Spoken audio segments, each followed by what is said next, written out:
अस्सलाम वालेकुम। आज हम लोग फिर से नई वीडियो के साथ हाजिर हैं। जैसे कि हमने पिछली बार फाइलम पोरिफेरा पढ़ा था, इस दफ़ा हम फाइलम नाइडेरिया पढ़ेंगे। अच्छा, अब हम लोग इसकी थोड़े से मैं आपको बताना शुरू करता हूँ। फाइलम नाइडेरिया, अब इस फाइलम नाइडेरिया को हम इट इज़ ऑल्सो कॉल्ड सोइलेंटेरेटा और नाइडेरिया। ओके, अब हमारे पास ये कहलाता है सोलेंटेरा या नाइडेरिया। इसके तीन नामों से इसको बुलाया जाता है। फेडरल बोर्ड के अंदर इसको फाइलम सोलेंटेरेटा बोला गया है और हमारे पास नाइडेरिया कहा गया है। ठीक है, अब हमारे पास सबसे पहला पॉइंट मैंने यहाँ पर लिखा है, इक्वेटिक होते हैं। जितने भी नाइडेरिया हैं वो इक्वेटिक हैं। ठीक है, ज्यादातर जो है वो मरीन है। ठीक है, ये सारे जो हैं ये मरीन हैं। अच्छा, और कुछ जो है वो हमारे पास फ्रेश वाटर के हैं। ठीक है, यहाँ पर मैंने ये भी लिख दिया। अब हमारे पास डिप्लोब्लास्टिक होते हैं। डिप्लोब्लास्टिक का क्या मतलब था, ये दो लेयर पे मुश्तमिल होंगे। ठीक है, इनकी रेडियल सिमेट्री होती है। रेडियल मैंने क्या बताया कि उनकी एक से ज्यादा उसको हम लोग कट कर सकते हैं। ठीक है, अब हमारे पास टू टाइप्स के ये हैं, एक होते हैं पॉलिप्स और एक होते हैं मेड्यूसा। अच्छा, जो पॉलिप्स होते हैं वो इस स्ट्रक्चर के होते हैं और जो मेड्यूसा है वो थोड़े से राउंड शेप के होते हैं। अच्छा, जो पॉलिप्स होते हैं उनके जो अच्छा ये जो चीज़ है सबसे पहले समझिए ये क्या है। ये है टेंटिकल। ठीक है, टेंटिकल्स। ठीक है, ये टेंटिकल्स हैं और ये जो है ये हमारे पास है एपी बोलते हैं ऊपर की साइड पे, एपिडर्मिस है ये। ओके, ये एक लेयर हो गई और जो इसके ये वाली लेयर है इसको हम बोलते हैं गैस्ट्रोवस्क्यूलर। हम इसको बोलते हैं वस्क्यूलर डर्मिस। ठीक है, डर्मिस। ओके, क्योंकि हम लोग इसको गैस्ट्रोवस्कुलर डर्मिस इस वजह से कहते हैं क्योंकि ये जो अंदर का पार्ट है ये कैविटी होती है। उस कैविटी का नाम है गैस्ट्रोवस्कुलर। क्या नाम है, यहाँ पे मैं लिख देता हूँ, गैस्ट्रोवस्कुलर कैविटी।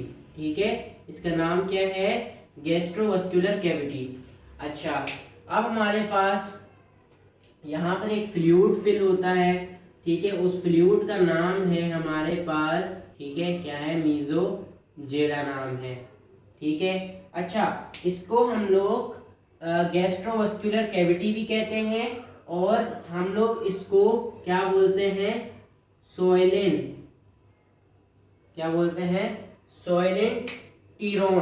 क्या बोलते हैं, सोइलेंट टीरोन। इसी वजह से इसका नाम आ गया सिलोएंटेरेटा। ओके, अब हमने यहाँ पर ये वाली चीज भी समझ ली। अब हम लोग एक और पॉइंट है जो कि मैंने यहाँ पर लिखना भूल गया हूँ, तो ये जो है ये हमारे पास कार्निवोरस होते हैं। कार्निवोरस का मतलब ये होता है कि ये जो है ये गोश्तखोर हैं। मतलब ये हमारे पास प्रे और प्रेडेटर का मतलब प्रे बोलते हैं शिकार को, और प्रेडेटर बोलते हैं किसको, शिकारी को। तो ये शिकारी हैं और ये शिकार को पकड़ के खाते हैं। ठीक है, तो हमारे पास ये जो है कुछ जो है इसके अंदर हमारे पास सीसाइल होते हैं, कुछ जो है फ्री लिविंग होते हैं। क्या होते हैं, कुछ सीसाइल हैं जो कि एक जगह पे रहते हैं। ये जो हमारे पास पॉलिप्स हैं ये सीसाइल हैं और हमारे पास कुछ होते हैं फ्री लिविंग जिसको हम मोटाइल बोलते हैं। वो हमारे पास कौन से होते हैं, मेड्यूसा। अब मैंने यहाँ पर मेड्यूसा की एक स्ट्रक्चर बना के रखी है। आप समझ लें कि ये कोई ऑर्गेनिज्म है जिसको मैंने स्ट्रक्चर बनाया है। ठीक है, इसके अंदर भी वही चीज चल रही है जो चीज ऊपर है। ठीक है, ये देखिए ऊपर वाली लेयर को हम बोलेंगे एपी। ठीक है, एपिडर्मिस। ठीक है, इसके हमारे पास ये जो है मैं यहाँ पर आपको बता रहा था कि ये जो है मेसोजेला एक फ्लूइड होता है, ये जो है ये इसका क्या है, टेंटिकल है, क्या है, टेंटिकल है।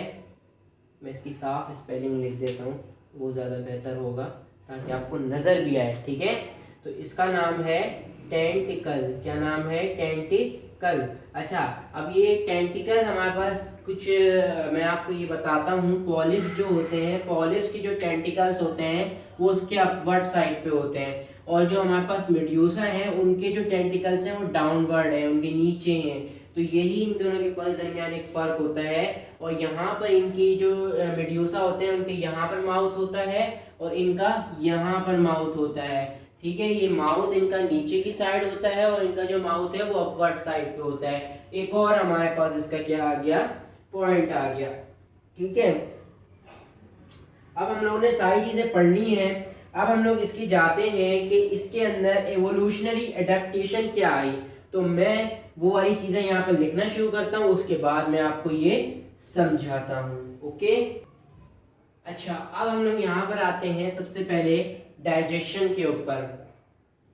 अब डाइजेशन जो है मैंने आपको वहाँ पर दिखाया माउथ। अब माउथ से वो चीज़ें अपने अंदर इंजेशन करेगा, ठीक है। इंजेशन कहेंगे उसको, क्या कहेंगे, इंजेशन। उसने एक चीज़ को अपने अंदर लिया, उसको बोलेंगे इंजेशन। अब इंजेशन से उसके अंदर मैंने आपको बताया था, जिसको मैंने सेलॉन टेरोन नाम दिया था, आसान लफ्ज़ों में मैं उसको बोलूँ तो गैस्ट्रोवास्कुलर कैविटी जो थी, वो कैविटी जो माउथ है उसके अंदर कैविटी है, ठीक है। वो कैविटी जो है वो कैविटी क्या करेगी, उसको उसके अंदर जितनी भी चीज़ें होंगी, वेस्ट में जितनी भी चीज़ें होंगी वो उसको इस्तेमाल कर लेगा और उसके बाद उसको इजेशन कर लेगा वहीं से ही, ठीक है। इजेशन मतलब उसको वहीं से बाहर निकाल देगा, ठीक है। अब हमारे पास रेस्पिरेशन जो है, इसके अंदर रेस्पिरेशन का कोई भी रेस्पिरेटरी ट्रैक नहीं है, ठीक है। अब हमारे पास यहाँ पर जो लेयर थी एक्टोडर्मिस और एंडोडर्मिस, जो दो लेयर थी, उस लेयर से ही वो वाटर को इस्तेमाल करके क्या करेगा, रेस्पिरेशन करेगा, गैसेस एक्सचेंज कर लेगा उससे, ठीक है, अपनी दोनों ही लेयर से। हाँ, हम लोग कहाँ थे, हम लोग थे रेस्पिरेशन के ऊपर। ये रेस्पिरेशन कैसे करेगा, इसकी जो दोनों लेयर हैं, इसके पास 2 लेयर्स थी, ये डिप्लोप्लास्टिक था जो कि मैंने बताया था। इसकी दोनों लेयर्स क्या करेंगी, वाटर को यूज करके गैसेस एक्सचेंज कर लेंगी। तो यही चीज हमारे पास इसका यूज हो जाएगा। अब हमारे पास एक्सक्रीशन। अब एक्सक्रीशन इसकी कैसे होगी, ये जो हमारे पास इसकी एक्सक्रीशन ऐसे होगी कि जो हमारे पास इसके पास कोई एक्सक्रीटरी सिस्टम तो नहीं है, ठीक है। अब क्या होगा कि इसके अंदर जो नाइट्रोजीनियस वेस्ट है, क्योंकि वेस्ट तो ज़्यादातर नाइट्रोजीनियस वेस्ट होता है, अब नाइट्रोजीनियस वेस्ट को ही निकालने के लिए इसके पास जो रिस्पॉन्सिबल है वो डिफ्यूज़न है। डिफ्यूज़न के ज़रिए ये अपने आप के अंदर जितना भी नाइट्रोजीनियस वेस्ट होगा उसको ये निकाल देगा, ठीक है। क्या यूज़ करेगा, हमारे पास ये डिफ्यूज़न को यूज़ करेगा, ठीक है। किसको यूज़ करेगा, डिफ्यूजन को, ठीक है। अच्छा, अब आते हैं ट्रांसपोर्ट के अंदर। इसके पास ट्रांसपोर्ट का तो नहीं है, लेकिन ये अपनी जो जितनी भी वस्कुलर कैविटी है, गैस्ट्रोवस्कुलर कैविटी, वही इसकी मदद करेगी ट्रांसपोर्ट करने में चीज़ें, ठीक है। ये आप समझ लें कि ट्रांसपोर्ट के अंदर जो मदद करेगी वो कैविटी ही होगी इसकी। अब नर्वस सिस्टम इसके अंदर तो है नहीं, लेकिन नर्वस सिस्टम इसके अंदर मतलब डिफ्यूज नर्वस सिस्टम है, मतलब कि इतना डेवलप नहीं हुआ होगा। जैसे जैसे हम आगे फाइलम में जाते रहेंगे नर्वस सिस्टम इसके अंदर डेवलप होता रहेगा। तो हम लोगों के पास अभी क्या है, नर्वस सिस्टम, जो डिफ्यूज नर्वस सिस्टम इसके अंदर मौजूद है। तो हमारे यहाँ पर अब हम लोगों ने एडेप्टेशन भी इसकी पढ़ ली। मेरी वीडियो को लाइक और सब्सक्राइब करें अगर आपको ये अच्छी लगती है वीडियो, और आपको अगर कोई और मसला है, कोई चीज़ें पूछनी है तो आप पूछ सकते हैं कमेंट के अंदर, ठीक है।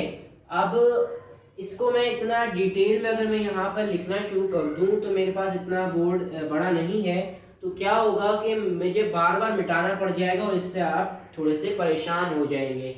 तो हम लोगों ने यहाँ पर अभी अपना टॉपिक क्लियर किया, फाइलम नाइडेरिया। तो हमें आप इजाज़त दें, अल्लाह हाफिज़, अगली वीडियो में मिलते हैं।